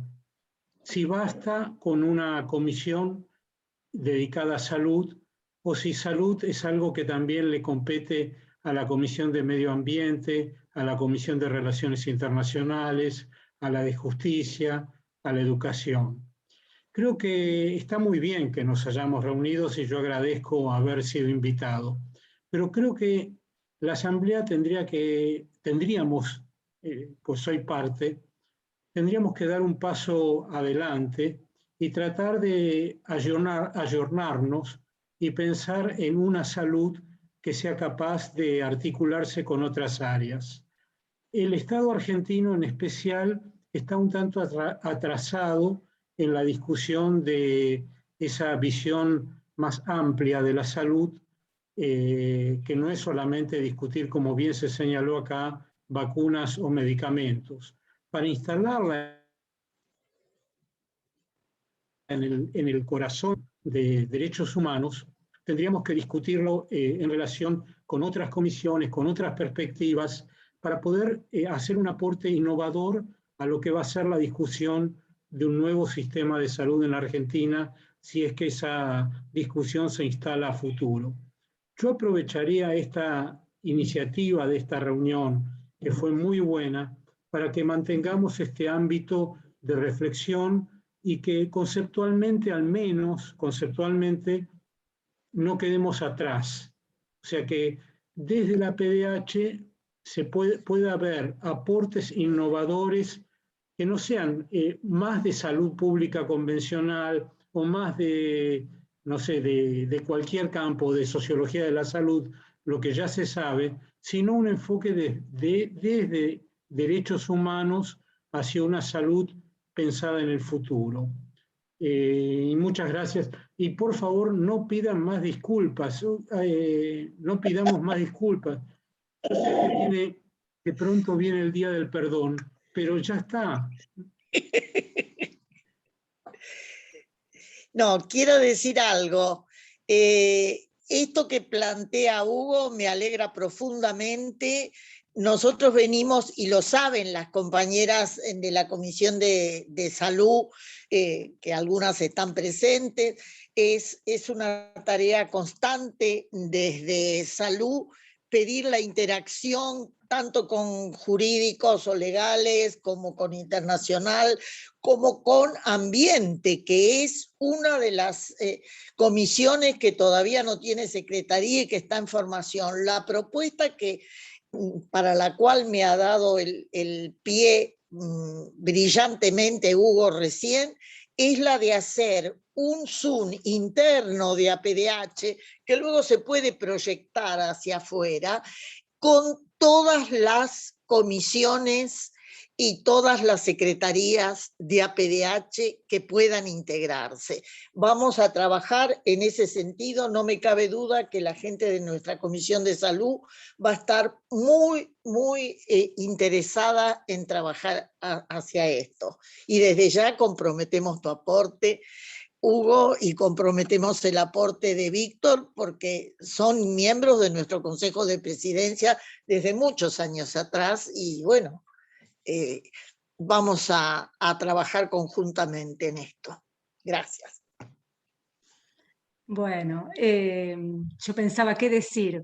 Me parece que el cierre lo hizo Hugo y Ángela en estas últimas palabras, así que por mi parte agradecer vivamente la participación de Víctor, de Hugo, de Alejandra y de cada uno y cada una de ustedes hoy aquí en esta reunión, que la verdad que ha resultado ser bastante íntima, así que por mi parte digamos, adhiero a lo que vienen mencionando y pienso, sigamos construyendo estos espacios de debate por un mejor mundo posible, como decía Alejandra.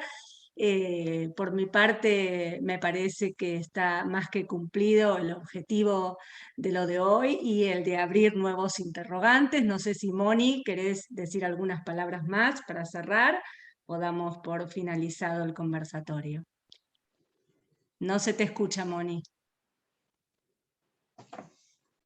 Podemos ir, somos poquitos, podemos ir sacando el muteo. Y, bien, sí. no, yo digo que la propuesta conste en actas, no sé en dónde, pero me parece genial esto de hacer para adentro de APDH, empezar a instalar estos problemas que tienen que ver con la vida, tal cual.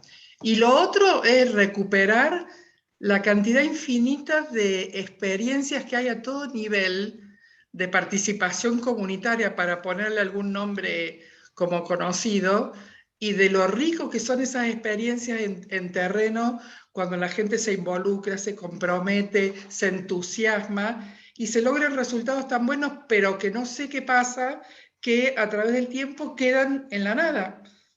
Porque, a ver, las experiencias con tuberculosis, las experiencias con Chagas, las experiencias con SIDA, las experiencias con dengue, por donde uno va dando vuelta, esto que contaba Ángela de la articulación con salud mental, son experiencias riquísimas. ¿Y qué pasa que no las podemos condensar en algo que le den impulso para adelante a una cosa más integrada, ¿no? Bueno, eso Bien, como para pensarlo. Recuperemos experiencias también, entonces. Podemos desmutearnos y terminar, si quieren, con un aplauso para todos. La salida es colectiva. La salida es colectiva. Gracias a todos.